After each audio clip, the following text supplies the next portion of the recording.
Bom dia, amados. Desejo saudá-los com a graça, a misericórdia e a paz do nosso Senhor Jesus Cristo. Amém? Mais uma manhã de quarta-feira que vamos tratar do livro de Provérbios, devocional no livro de Provérbios. E hoje nós vamos falar do capítulo 13. Vamos começar o capítulo 13 e vamos até o versículo 9. O significado de Provérbios 13 trata da continuação do contraste do justo e do ímpio que o autor ao longo aí dos capítulos vem fazendo. E o objetivo é mostrar principalmente a vantagem do justo. E nos primeiros 5 versículos o autor vai mostrar a satisfação em meio às dificuldades. E o verso 1 ele começa a apresentar a relação entre filhos e pai. E ele diz no versículo 1 de Provérbios 13: o filho sábio acolhe a instrução do pai, mas o zombador não ouve a repreensão. É fato que a tolice nasce junto com as crianças, razão pela qual é dito que a insensatez está ligada ao coração da criança, mas a vara da disciplina a livrará dela. Entretanto, um filho sábio pode desenvolver sabedoria latente e crescente por meio da postura, como se coloca diante dos seus pais e da instrução que recebe deles. Significa que em vez de ser aquele filho teimoso, rebelde e orgulhoso, essa criança acolhe a instrução do seu pai. Não quer dizer que ele não erra, mas que quando erra e é corrigido, aprende com isso e começa a se afastar do que é mal e se achegar ao que é excelente. É um filho fácil de dirigir no caminho da verdade e da justiça. Seus pais se alegram muito com ele. O filho que não atende à direção paterna acaba se tornando uma pessoa bem diferente. Quando corrigido, ele não ouve a repreensão, trazendo 2 males para ele: a permanência no erro e a transformação em um caráter corrompido. O resultado se torna um homem que não respeita seus pais nem qualquer outra pessoa. Em lugar de trazer alegria aos pais, acaba lhe sendo razão de tristeza. Tudo isso porque se submeteu, ou melhor, não se submeteu à orientação e correção, deixando com que sua arrogância assumisse o controle de sua vida. Não é isso que queremos para o futuro dos nossos filhos, não é verdade? O verso 2 e 3 mostra do fruto da sua boca o homem desfruta coisas boas, mas os infiéis desejam o fruto da sua boca o homem desfruta coisas boas, mas o que os infiéis desejam é violência. Quem guarda a sua boca guarda a sua vida, mas quem fala demais acaba se arruinando. Verso 2 e 3. Dizem que algumas coisas jamais voltam com um tempo perdido. A flecha lançada e as palavras pronunciadas. E como coisas que não voltam deixam consequências bem desagradáveis, caso liberadas, vamos dizer assim, imprudentemente. Nesse sentido, as palavras que dizemos cessam seu som tão logo perdemos ou paremos de falar. Entretanto, seus resultados continuam e podem nos perseguir por um longo tempo. Por isso, a primeira parte desse versículo fala dos bons resultados de palavras justas e ditas a seu tempo. O termo fruto é utilizado para representar os resultados produzidos em função do que diz a boca de um homem. Conforme a qualidade de suas palavras, o sábio desfruta coisas boas, porque pensa no resultado do que é dito. Ele não ofende as pessoas, não mente a elas, não diz coisas imorais e inconvenientes, não faz pouco de seus semelhantes e não fica se gabando. Por isso, o homem que guarda sua boca, para que ela não diga tudo que lhe vem à mente, nem tudo que que, por impulso, deseja falar, evita problemas sérios para si e guarda a sua vida. O silêncio é um tesouro para um homem assim, e ele colhe bons frutos de sua sabedoria no falar, e em especial no calar. Os tolos e infiéis fazem o oposto dos sábios. Em vez de pensar antes de falar, de medir e dosar bem as palavras e até desistir de falar o que quer, eles fazem como um homem que fala demais. Tudo que vem à mente, eles o dizem imediatamente. Até usam como desculpa o fato de serem pessoas muito sinceras. O sincerão da vida, está entendendo? Normalmente, essas falsas sinceridade se aplica só às suas palavras duras, mas nunca à necessidade de se desculpar. Isso também tem resultados, mas não positivos. Se o fruto das palavras sábias são coisas boas, o que o tolo colhe é violência.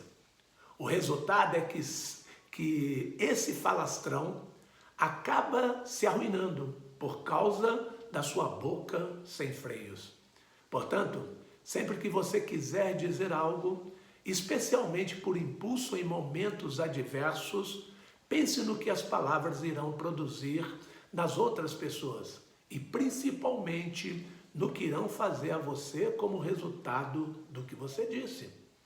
Se chegar à conclusão de que não será algo bom, aceite esse conselho. Fique calado.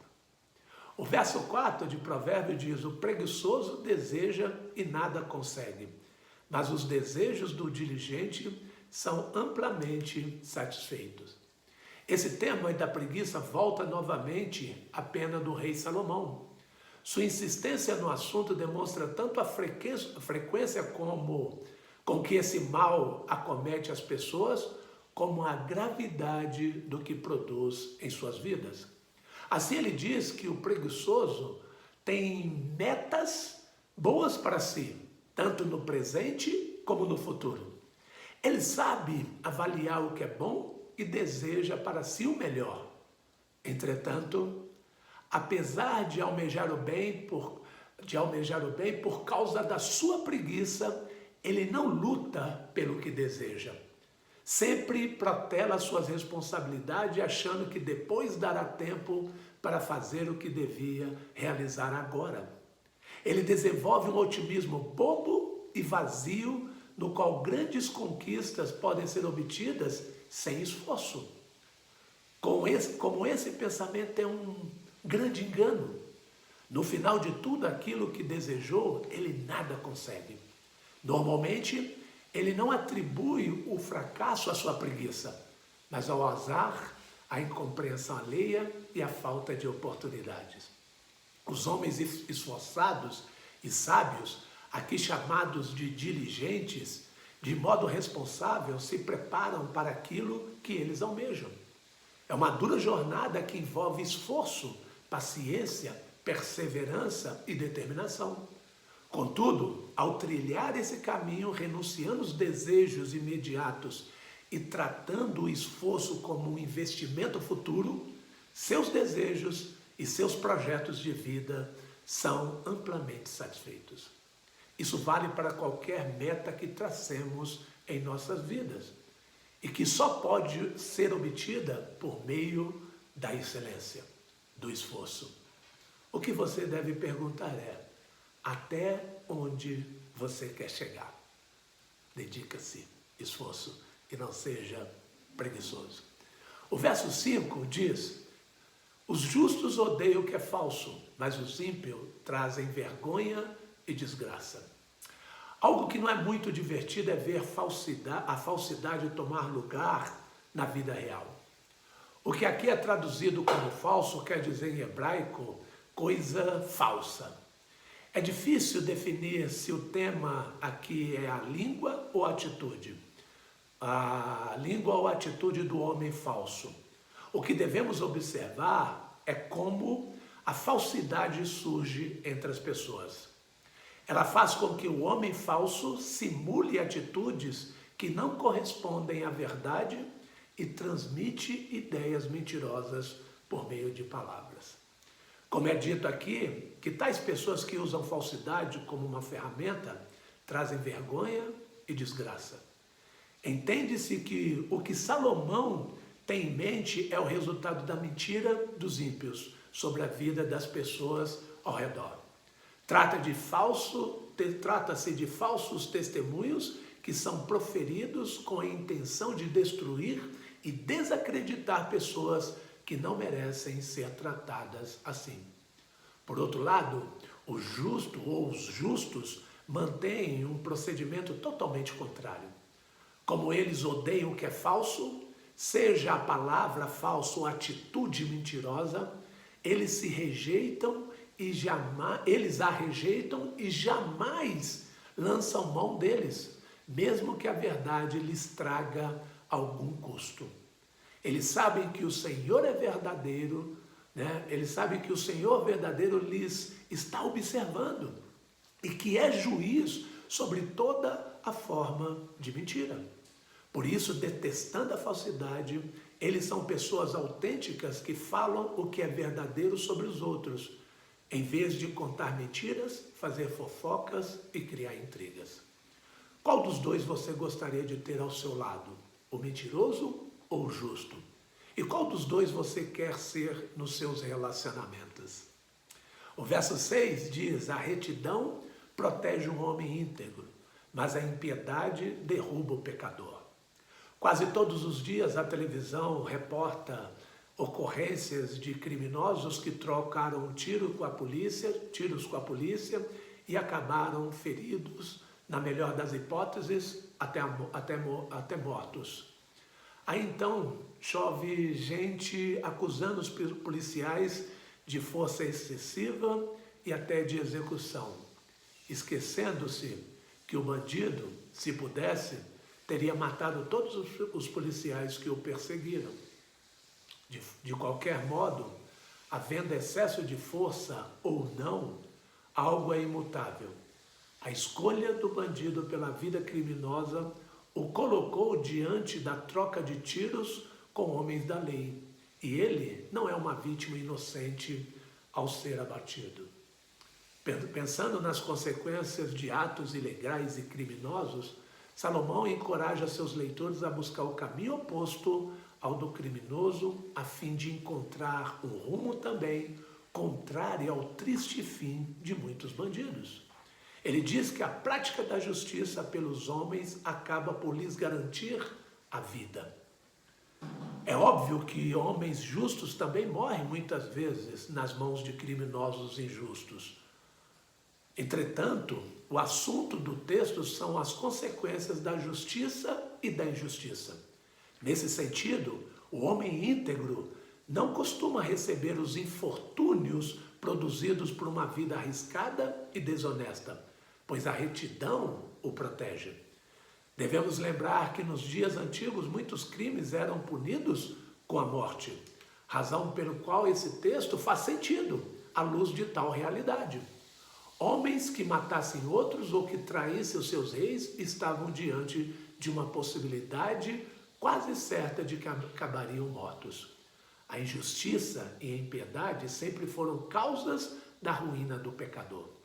Quanto aos justos, isso é bem diferente. Sua justiça está ao seu lado e o preserva da morte, seja por não merecer a punição capital, seja por não se envolver com pessoas ruins que podem acabar com a sua vida diante de qualquer revés ou mudança de humor.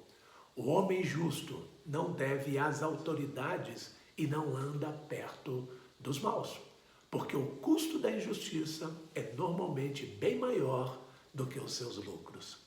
O autor agora, do verso 7 em diante, ele vai tratar de riquezas. E ele diz no verso 7, alguns fingem que são ricos e nada têm. Outros fingem que são pobres e têm grande riqueza. Salomão deve ter testemunhado surpresas como essa nos dois lados da moeda. Um lado envolve pessoas que fingem que são ricos se essa é a aparência vista pelos observadores, a verdade por trás dos panos é que eles nada têm. O sábio rei não está dizendo que é errado ser pobre ou que pessoas que não têm recursos são inferiores. O que ele está tratando é de uma atitude falsa em que tais pessoas fingem ser o que não são. Por outro lado, ele também se refere a pessoas que têm grande riqueza, mas que apesar disso fingem que são pobres. Nosso primeiro impulso é ver os primeiros como mentirosos e esses como humildes e modestos, não é verdade? Entretanto, o texto não elogia nenhum nem outro, mas diz que ambos fingem ser pessoas que não são. É possível que um rico finja ser pobre por uma razão que envolva a modéstia, mas sabemos que muita gente que finge pobreza é para burlar impostos e obter vantagens vetadas aos ricos. Se o texto não elogia nem o pobre que finge ser rico, nem o rico que finge ser pobre, que lição será que Salomão quis transmitir? Parece-nos que o alvo do seu ensino, nesse texto em si, não são os homens que fingem, mas aqueles que o observam. Em outras palavras, a lição seria não julgar as pessoas por sua aparência, pois ela pode ser fruto de um fingimento deliberado. É necessário conhecer a pessoa mais a fundo para emitir um julgamento mais acurado e, a partir daí, saber como lidar com cada um, sem se deslumbrar com a aparência vistosa, nem desprezar a aparência humilde.